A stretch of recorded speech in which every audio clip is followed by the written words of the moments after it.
This video is all about how the USA reacted to the Cuban Revolution. As we know, Cuba is a large Caribbean island about 160 kilometers south of Florida. In 1959 it was ruled by an American-backed dictator, General Batista, and it had long been the playground of the American rich and famous.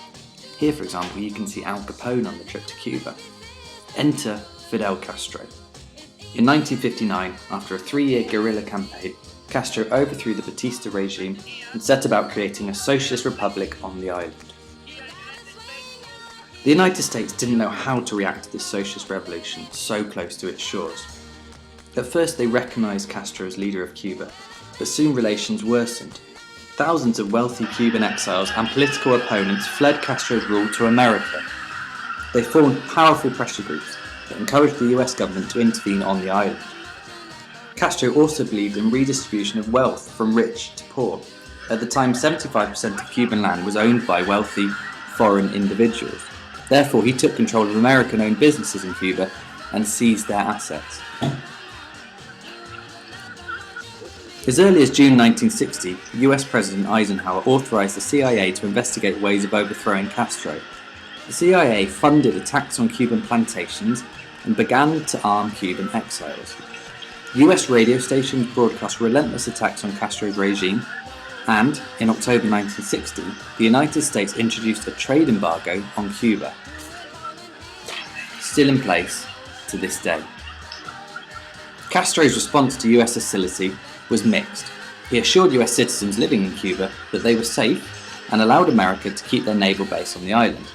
At the same time, he looked for financial help from the Soviet Union and signed a trade agreement giving Cuba $100 million in economic aid.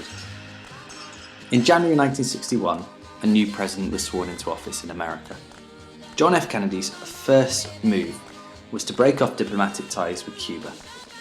Rather than risk a direct invasion, Kennedy armed 1,400 Cuban exiles to invade Cuba and overthrow Castro.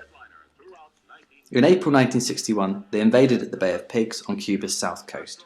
The exiles were met by 25,000 Cuban troops armed with tanks and modern weapons and defeated within 4 days.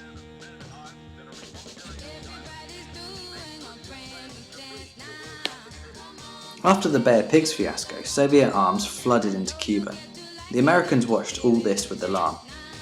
The big question was whether the Soviets would send nuclear weapons to Cuba. On Sunday the 14th of October 1962, an American spy plane performed a reconnaissance swoop over Cuba. When the photographs developed, two things became amazingly clear: that these were nuclear missile sites and they were being built by the USSR. The result would be the Cuban Missile Crisis, an epic showdown between two world superpowers and the closest we have ever been to an all-out nuclear war. Thanks for watching, and don't forget to follow @Chepstow History.